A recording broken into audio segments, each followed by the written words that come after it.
Saudara Badan Meteorologi, Klimatologi, dan Geofisika menyebut perubahan cuaca tak menentu dan suhu yang terasa lebih panas di wilayah Jakarta dan juga sekitarnya sebagai hal wajar. Saat ini Indonesia masuk dalam masa peralihan musim hujan ke musim kemarau. BMKG memperkirakan cuaca kawasan Jabodetabek akan cerah berawan sepanjang Sabtu 4 Mei. Potensi hujan ringan kemungkinan terjadi di sebagian kecil wilayah. Sementara daerah lain di Indonesia diperkirakan masih diguyur hujan sedang hingga lebat.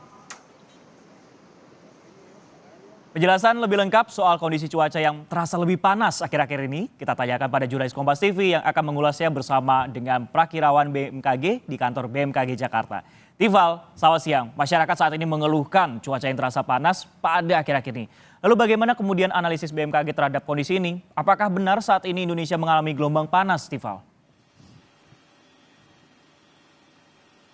Ada yang menyebutnya gelombang panas atau heat wave, tapi apakah ini terkonfirmasi dan bisakah kemungkinan Indonesia akan mengalami hal seperti yang terjadi di beberapa negara lain? Prakirawan BMKG Muhammad Hakiki sudah bersama saya saat ini. Mas Hakiki, kemungkinan Indonesia masuk dalam gelombang panas atau heat wave itu bisa atau tidak menurut Anda? Ya, untuk Indonesia mengalami gelombang panas atau heat wave, kemungkinan rendah terjadi probabilitasnya. Ada beberapa hal yang menyebabkan. Yang pertama, Indonesia terletak di ekuatorial. Jadi, perbedaan tekanan kita antara bagian subtropis dan ke bawah itu cukup tidak signifikan, sehingga pergerakan udara terutama untuk masuk ke bawah secara pelan itu, terutama heat wave, akan sulit terjadi di wilayah Indonesia.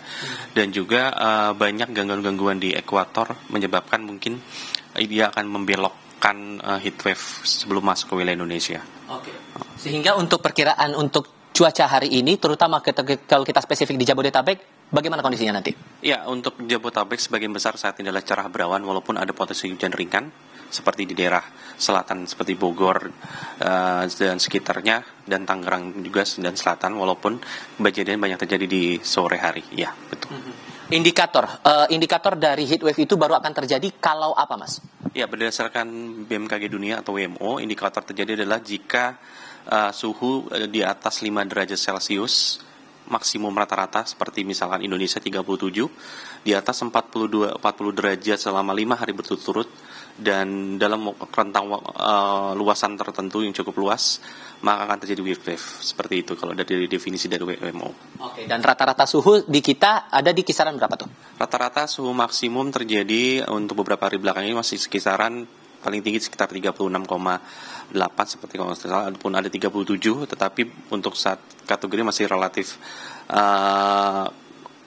lebih rendah dibanding tahun lalu waktu kejadian El Nino, di mana bisa mencapai 39,4. Oke. Terakhir, singkat saja, untuk poin yang perlu diperhatikan masyarakat untuk momen peralihan musim ke hujan, dari hujan ke kemarau ini, apa yang perlu diperhatikan, Mas? Iya, yang perlu jadi perhatian yang pertama adalah masih ada potensi hujan di wilayah Indonesia, khususnya di sore hari, karena hujan akan disertai kilat petir dan angin kencang.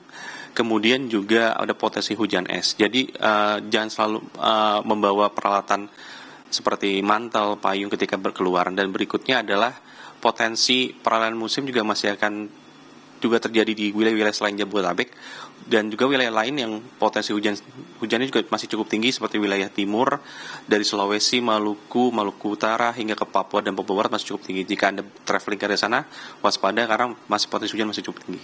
Ya. Mas Hakiki, terima kasih banyak untuk waktunya sudah berbicara bersama Kompas TV kali ini. Kira-kira begitu intinya, Sisko, bahwa kondisi cuaca yang dirasa cukup panas beberapa waktu belakangan ini dan peralihan cuaca dalam satu hari begitu, ini dipandang sebagai hal yang normal karena masih dalam masa peralihan cuaca. Sisko? Baik, meskipun cuacanya masih belum ada potensi heat wave, tapi tetap harus terhidrasi dengan baik ataupun juga membawa peralatan hujan seperti itu karena ada potensi hujan yang akan terjadi. Terima kasih, Tifal Solesa melaporkan langsung dari BMKG Jakarta.